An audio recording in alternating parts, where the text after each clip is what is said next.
ప్రేక్షకులకి నమస్కారం అండి. హెయిర్ గురించి మనం ఈ వీడియో చేస్తున్నాము. హెయిర్ తెల్లబడిపోయాకను, ఫాల్ వచ్చాకను అప్పుడు ఏంటి అనేది తడుముకోకుండా అసలు హెయిర్ ఫాల్ న్యాచురల్గానే తగ్గేలాగా జుట్టు రాలకుండా ఉండడం కోసం, అలాగే జుట్టు బాగా పెరగడం కోసం, అదేవిధంగా మిగిలిన ప్రాబ్లమ్స్ గురించి కూడా ఈ వీడియోలో మనం మాట్లాడుకుందాం అండి. మినరల్ డెఫిషియన్సీ అనేది లేకుండా చూసుకుంటే హెయిర్ ఫాల్ అనేది ఉండదండి. అదేవిధంగా పూర్వం ఏంటంటే శీకాకాయ, కుంకుడుకాయ ఇలాంటి వాటితోటి మనం తలంటుకునేవాళ్ళం. అవి రెండు కూడా మంచి యాంటీ బ్యాక్టీరియల్, యాంటీ ఫంగల్. ఆ రెండు వల్ల ఏమవుతుందంటే మీకు ఈ హెయిర్ కుదురులో ఉన్నది ఏదైతే ఉందో ఫంగల్ కానీ బ్యాక్టీరియల్ ఇన్ఫెక్షన్ కానీ వాటిని పూర్తిగా ఎరాడికేట్ చేసి కొబ్బరి నూనె చక్కగా రాసుకునేవారు రోజుని. ఆ తర్వాత వారానికి ఒక రోజు 2 రోజులు ఈ కుంకుడుకాయతో తలంటుకోవడం వల్ల ఈ ఫంగల్ ప్రాబ్లం అనే కానీ ఈ బ్యాక్టీరియల్ ప్రాబ్లం కానీ తలలో లేకపోవడం వల్ల హెయిర్ ఫాల్ ఉండడం కానీ, లేకపోతే జుట్టు తొందరగా తెల్లబడిపోవటం, ఇటువంటి ప్రాబ్లమ్స్ అన్నీ కూడా చాలా చక్కగా, అంటే ఇటువంటి ప్రాబ్లమ్స్ రాకుండా ఉండేవారు అన్నమాట. న్యాచురల్గా చక్కని పరిష్కారం అదేనండి. మనం ఏం చేసాం, ఇప్పుడు నూనె రాస్తే జిడ్డని నూనె రాయడం మానేయటం, డైలీ అనేక కెమికల్స్ వాడి హెడ్ బాత్ చేయడం, అలాగే విపరీతమైన టెన్షన్ పెంచుకోవడం, అట్ ద సేమ్ టైం మనం అనేక కెమికల్స్ వీటితో కూడిన ఆహార పదార్థాలు తీసుకోవడం, మనం పూర్వం ఏదైతే ట్రెడిషనల్గా మనం వాడుకునే వాళ్ళమో అటువంటివన్నీ మానేసి మనం రకరకాల క్రీములు, ఆయిల్స్ ఇవన్నీ వాడడం వల్ల కూడా హెయిర్ ఫాల్ జరగడానికి, హెయిర్ తొందరగా తెల్లబడడానికి అవకాశం ఉందండి. తెల్లబడిన జుట్టు నల్లగా రావాలి అంటే వచ్చిన తర్వాత వాడుకునే కన్నా తెల్లబడకుండా ఉండాలి అనుకున్నప్పుడు ఏం చేయాలంటే, మీరు నీలి అని దొరుకుతుందండి. నీలి ఆకు బయట దొరుకుతుంది, మన ఆయుర్వేద షాపుల్లో దొరుకుతుంది అనమాట. ఆ నీలి ఆకు, గురువిందాకు, అలాగే మన హెన్న ఏదైతే మనం చేతులకి మనం రాసుకునే గోరింతాకు ఉంటుంది కదండి, ఈ 3 రకాలు సమానంగా తీసుకోండి. వాటిని చూర్ణం చేసుకుని ఉంచుకోండి.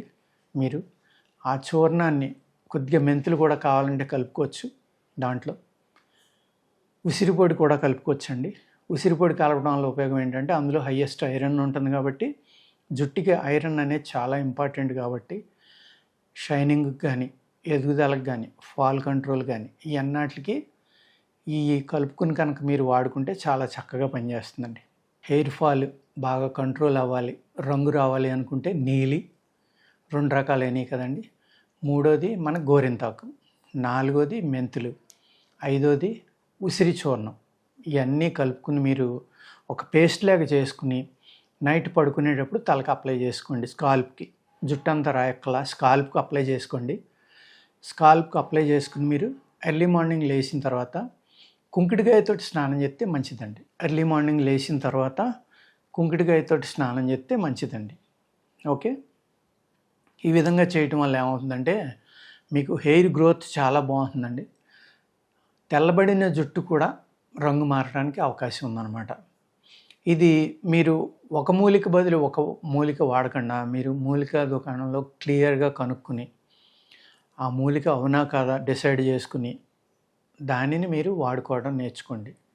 అలా వాడినట్లయితే తప్పనిసరిగా మీ హెయిర్ గ్రోత్ బాగుంటుంది, తొందరగా హెయిర్ వైట్ రాకుండా ఉంటుందండి. ఇది ఎప్పుడు మొదలు పెట్టాలి, మీరు ఫాల్ అవ్వకముందర, తెల్లబడిపోకముందర ఈ రకమైన ట్రీట్మెంట్ మీరు మొదలు పెడితే మీరు చక్కగా ఉంటుందన్నమాట. మీ హెయిర్ ఫాల్ ఉండదు, హెయిర్ తొందరగా తెల్లబడదు. వయసు వచ్చాక ఎలాగ తెల్లబడదు, అది మనం వద్దన్నా ఆగదండి. అదేవిధంగా మీరు తలకి స్నానం చేసిన వెంటనే మీరు ఏదైతే మనకి సాంబ్రాణి అనే ధూపం వేసుకుంటాం కదా, ఆ సాంబ్రాణిలో గవ్వ పలుకుల సాంబ్రాణి ఉంటుంది, మామూలు సాంబ్రాణి. ఏ సాంబ్రాణి అయినా సరే కుర్చీలో కూర్చుని హ్యాపీగా తల వెనక్కి పెట్టి, ఆ ఇంట్లో పెద్దలు ఉంటే కనుక బొగ్గుల మీద సాంబ్రాణి వేసి ఆ పొగ మొత్తం స్కాల్ప్కి బాగా పట్టిలే చూడండి. జుట్టు ఎంత బాగా ఎదుగుతుందో చూసుకోండి. ఓన్లీ ఆ ధూపం వేయటం వల్ల మీ స్కాల్ప్లో ఉన్న అన్ని రకాల బ్యాక్టీరియా కానీ ఫంగల్ ఇన్ఫెక్షన్స్ కూడా తగ్గిపోతాయి.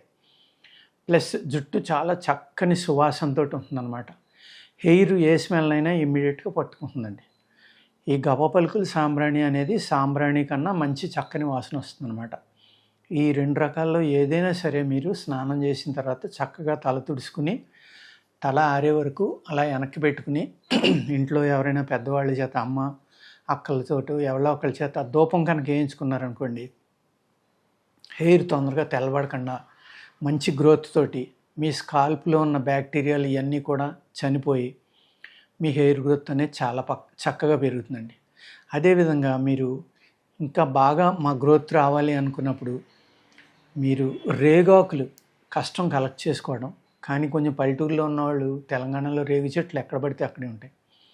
ఆ రేగాకులు కోసుకునండి, వాటిని బాగా మెత్తగా నూరుకోండి. అందులో కొంచెం కందిపప్పు యొక్క చూర్ణం, బాగా మెత్తటి చూర్ణం కలుపుకొని రెండు కలిపి రాసుకోండి. ఒక పేస్ట్ లాగా తయారు చేసి దాన్ని ఓవర్ నైట్ మీరు తలకు రాసుకుని ఉంచుకుని మర్నాడు కనుక మీరు స్నానం చేస్తే జుట్టు చాలా తలతలాడుతా చాలా హెల్తీగా తయారవుతుంది. గ్రోత్ కూడా బాగుంటుందండి. జుట్టు ఏదైతే చివర్లు పగిలిపోయి అస్తమానం కట్ చేయించుకోవాల్సిన అవసరం ఉందో అలా లేకుండా హెయిర్ లాంగ్గా పెరుగుతుంది, పగిలిపోదు. అట్ ద సేమ్ టైం చాలా స్మూత్గా ఉండి మీకు మెరుస్తూ ఉంటుందన్నమాట. చాలా మంచి ఫార్ములాలండి ఈ రెండు కూడా. మీరు జాగ్రత్తగా తయారు చేసుకుని ఇది వాడుకుంటే హెయిర్ ఫాల్ తగ్గుతుంది, మీకు హెయిర్ కలర్ కూడా తొందరగా వైట్ హెయిర్ రాకుండా ఉంటుందండి. గ్రోత్ కూడా చాలా బాగుంటుందన్నమాట.